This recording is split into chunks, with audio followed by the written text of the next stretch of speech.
Hello, I'm Omar Daair. I'm the British High Commissioner to Rwanda. The High Commission works with our partners in Rwanda on a big range of things, whether it's development, whether it's promoting trade, whether it's supporting good governance and building cultural links between our two countries.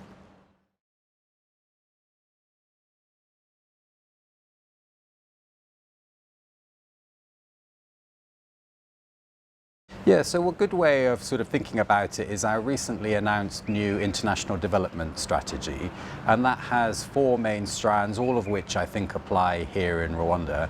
The first one is on building investment partnerships. So we work with UK businesses to encourage them to invest in Rwanda. We see good examples of that already, particularly in green technologies. We have some good businesses that work in that area.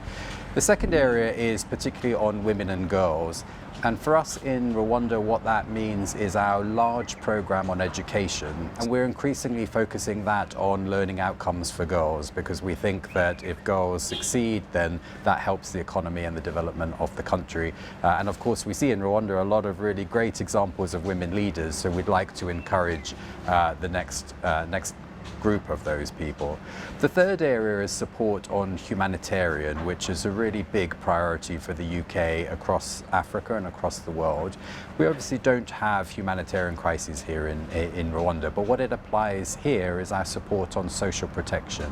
So we provide funding for those who are at the very bottom of the income scale, who need support to pull themselves out of extreme poverty. And then the final area is working on some of the really big global challenges that we face at the moment. And two of those that are really key here are climate, where we are very strong partners. And in the wake of COP26, which we hosted in Glasgow, we work closely with the Ministry of Environment on environmental projects, on protecting nature, and then also on tackling health issues. So with the COVID crisis, we have had a partnership where we've donated vaccines here, we're donating personal protective equipment as well, and so we're trying to promote those partnerships.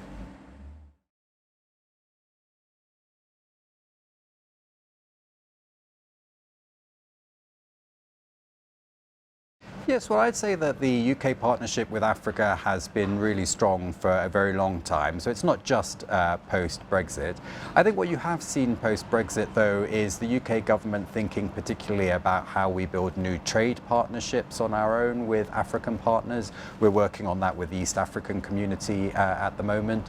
But we're also thinking about the role that African countries can play as really important actors on the world stage. I mean, for example, when you look at the response to Russia's illegal invasion of Ukraine, discussions at the UN and other fora really depend on votes from countries in Africa and elsewhere across the world. And then there's also just a historic link between the UK and lots of our partners in Africa. We have a lot of education links where people go to study in the UK or have spent time working and living in the UK, and we want to encourage that sort of exchange when it comes to building economic partnerships, but also in terms of those sort of cultural links.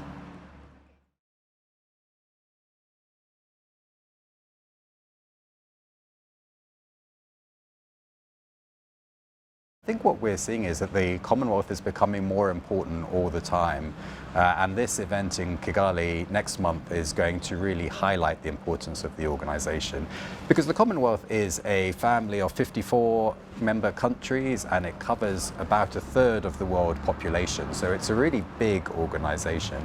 And so we think it can play a really important role in tackling some of those big challenges that I've talked about, whether it's talking about how do we work together to promote intra-Commonwealth trade. We're very keen to see the level of trade between Commonwealth countries increase. So I think there's a lot they can do on those kind of issues.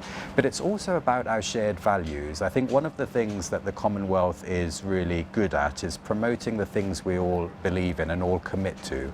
We all commit to respecting promoting human rights to promoting the rule of law and good governance.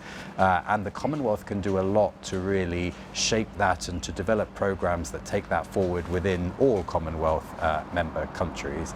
And then I think for Kigali and for Rwanda, it's going to be a really important moment because it's a chance to shine on the world stage. We know that Rwanda can host these global events really well. We've just seen the Sustainable Energy for All conference. We've got the ITU conference coming up. So we know that Rwanda can do it. But this is going to be the biggest one of them all. We're expecting many heads of government, including my own, who will come here. We're expecting Prince Charles to be here as acting head of the Commonwealth in place of the Queen. So it's really, the eyes of the world will be on Rwanda. And I think it's a chance to show how Rwanda is ambitious, not just about its own development, but about the role that it can play in tackling some of these global issues. So whether it's developing new green technologies, whether it's supporting the rights of women and girls and, supporting female entrepreneurs, that sort of thing. And I think there'll also be a real focus on youth because the Commonwealth is a very young community. I think about 30% or more of the population are under 18. So really thinking about how can we use that energy and that potential of the young people across the Commonwealth to drive progress and development for all our members.